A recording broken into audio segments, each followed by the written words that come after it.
मधुबनी लोकसभा क्षेत्र के धनौरा गांव में पहुंचे डॉक्टर बैजनाथ यादव।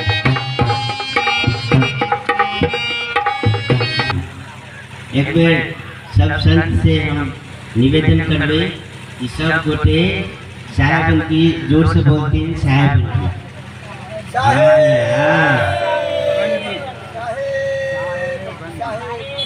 सबके साहेब की कहला से हमार जितने घर में लोग सब छे हमार माता बहने सब सुनते हैं तो ये पंडाल में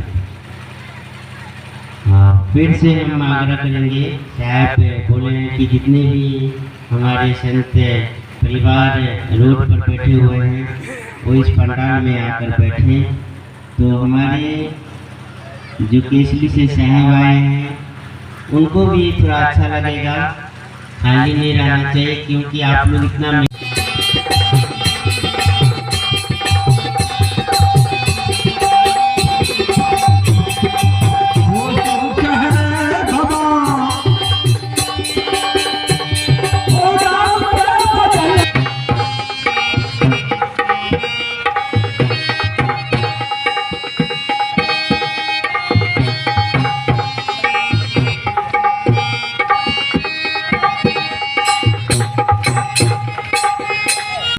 गांव में एक कबीर भंडारा का आयोजन किया गया था। इसी में डॉक्टर बैजनाथ यादव पहुंचे और उसमें भाग लिए। बता दें कि उस कार्यक्रम में भंडारा का भी आयोजन किया गया था। भंडारा में डॉक्टर बैजनाथ यादव ने आनंद ली। चलिए जानते उन्होंने क्या और 1 से 20 वर्ष तक समाज में फैलल अंधविश्वास, रूढ़िवाद, ब्राह्मणवाद, पाखंडवाद, आडंबरवाद के सदगुरु कबीर आलोचना की। बिना माँ बाप के दुनिया में आना हो तो ऐसा हो, ऊपर आसमान से एक नूर का गोला कमंडल पर बनाई बालक मोह बनाना हो तो ऐसा हो, छुड़ाकर भोग दुनिया को सत्य उपदेश देते थे, सरे मैदान में डंका बजाना हो तो ऐसा। सतगुरु कबीर करने से उनको अंदर में खुशी होती है। अब बताओ खुशी होती है या दुखी होती है? आप लोग दुख होते हैं, प्रोग्राम करते तो खुश होते हो, साहब को देखकर प्रसन्न होते हो, दिल से प्यार तो बढ़ता है ना, मोहब्बत तो बढ़ता है। साहब नेपाल से आके इंडिया में आते कितना कष्ट होता है साहब, लेकिन उनको फिक्र नहीं है। क्यों? ये हमारा संत परिवार, ये परिवार है, मेरा परिवार है। इनके अंदर में जो दुखी आशांत है वो शांति करे। और इसी तरह से जिस तरह से हमारे केसरी के साहब छोटा छोटा प्रोग्राम करते हैं, इसी तरह से कबीर साहब भी जैसे हम लोग अभी बैठ के करते हैं वैसे ही करते थे। उनके अंदर में जाति पाति का कोई भेदभाव नहीं था। उन्होंने सभी लोगों के पास जाकर के और अपना वाणी को देते थे और सभी घर में जाकर के भोजन करते थे। हमारा परिवार को कुछ लोगों ने जातियों में बांट दिया, लेकिन इस सभा में हमारे संत सम्मेलन के पंडाल में जो आप लोग बैठे हैं इसमें कोई जाति नहीं है, सब एक संत परिवार है। कबीर साहब का जो भी एक परिवार है और जो भी उनका कहना है उनको हम लोग फॉलो करते हैं और आगे बढ़ाते हैं, मानते हैं उस बात को, मानते हैं ना। तो कभी भी अपने समाज में सबसे पहले हम ये कहेंगे जिस परिवार में शांति है, सुख है, वो परिवार ही धनवान है। सभी लोग आप शिक्षा के प्रति जागरूक हुआ है। हमारे परिवार में सबसे जरूरी है संपत्ति हो नहीं हो, लेकिन शिक्षा जरूरी है। बाबा साहब ने भी कहा था जो शिक्षा जरूरी है, जिसके परिवार में जिसके पास शिक्षा है वो व्यक्ति महान है और उसके पास संपत्ति है। हर संपत्ति आप लोग को बांट सकता है, लेकिन शिक्षा जो है कोई बांट नहीं सकता है। अगर माता पिता के पास आजकल देखो अगर जिस घर में 2 बेटा है और उनके घर में अगर संपत्ति उसके पिताजी को ज्यादा हो गया और छोटे को कम दे दिया, बड़ों को ज्यादा हो गया, तो क्या होगा? ईर्ष्या द्वेष पैदा हो जाता है। तो संपत्ति किस काम की? माता पिता मेहनत करते हैं, दिन रात एक करते हैं, बच्चे के लिए करते हैं, लेकिन जब बच्चे की बारी आती है, माता पिता को सुखी शांति देने के लिए उनको अच्छा और देखभाल करने का जब बारी आता है तो धन संपत्ति के लिए मारपीट करने लगते हैं। माँ बाप को यहाँ तक भी देखे हैं कि घर से भी भगाने की नौबत आ जाती है। मतलब कमाए पिताजी, घर बनाए पिताजी और उस पिताजी को घर से बाहर निकालते हैं। तो ये संत सम्मेलन का परिवार को यही सब परिवार में मैसेज देना है कि कभी भी अपने बच्चे को इस तरह से नहीं करना है और शिक्षा जरूर देना है, पढ़ाई जरूर करना है। और कभी भी रहो, थोड़ा सा भी खाओ, कम खाओ, लेकिन क्या करते हो? साहब का नाम जरूर लो, कभी साहब या साहब की जरूर करो, आपस में करो। अभी प्रणाम नहीं करने का, मैंने भी आया तो मैं बाहर तो करता हूँ, लेकिन साहब के बाद बोलो साहब साहब साहब करने से क्या होता है? अंदर में खुशी पैदा होती है कि हम अपने परिवार से मिल रहे हैं। जिससे लगता है मेरा पिछड़ा हुआ परिवार हमारे पास में है, उनसे मिल रहे हैं, इतना खुशी होता है। दूसरी बात है, माता जी सबके लिए है, बहुत अच्छी बात है, इसको आप रखना और थोड़ा सा अपने में ट्राई भी करना कि सही होता है कि नहीं। आप लोग जब भोजन बनाते होंगे, अभी खास करके जब भोजन बनता है और नई बहू घर में आती है तो ये क्या करती है? इधर भोजपुरिया गाना लगा दी, इधर जो है खाना बनाना चालू है। पता चला या तो सब्जी जल रहा है या तो नमक ज्यादा चल। तो जब नमक ज्यादा होगा, जो व्यक्ति खाएंगे तो खाएंगे, जब ये खाते समय गुस्सा आ गया तो सारा किया हुआ पानी फिर गया।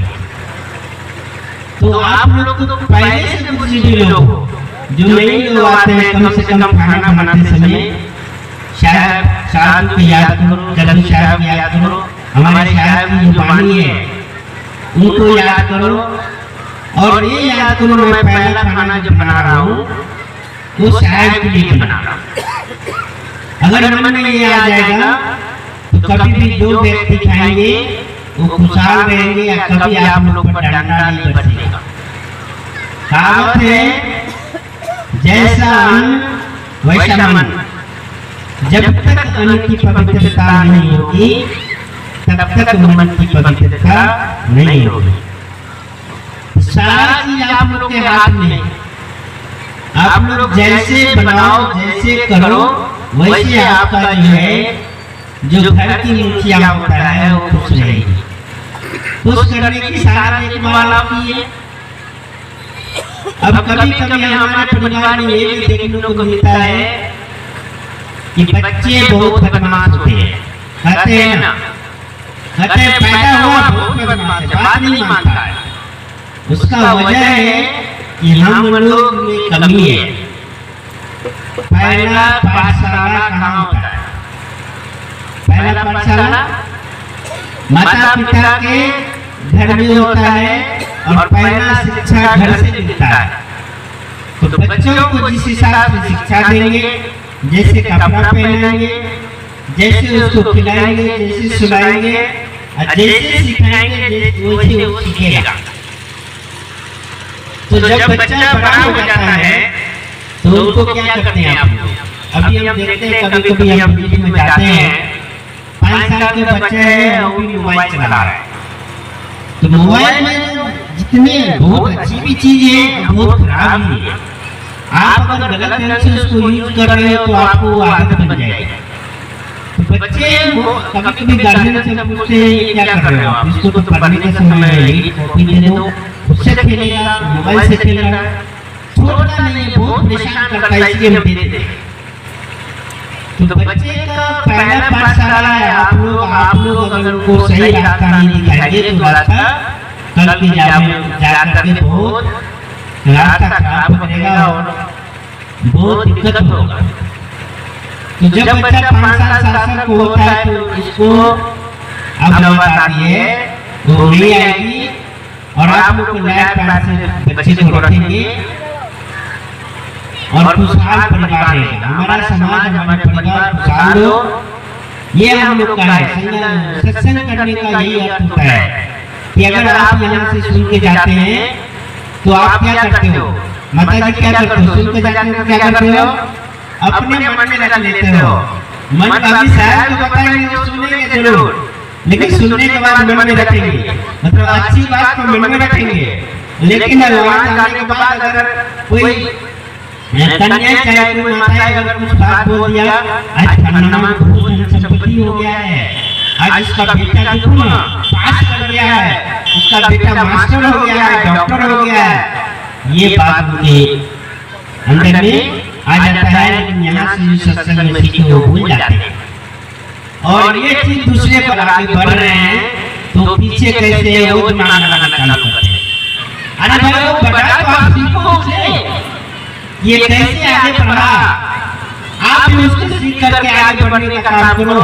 उसके पीछे काम करने से आपके करने से पीछे नहीं हो सकता है। जिनको पीछे करने वाले खुद पीछे रह जाते हैं, जिसको आप पीछे कर रहे हो खुद आगे बढ़ते चले। तो ऐसा कभी भी हमारे संत परिवार के लोगों को ये सोचना नहीं है।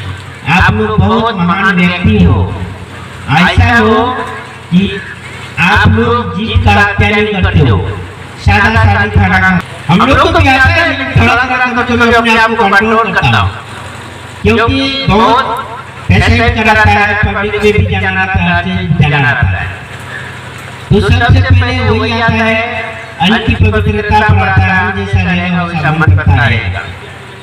तो जिस हिसाब से हमारे परिवार को साहब कबीर साहब संघर्ष किए, बाबा साहब भीमराव अम्बेडकर जी हमारे परिवार को लाए।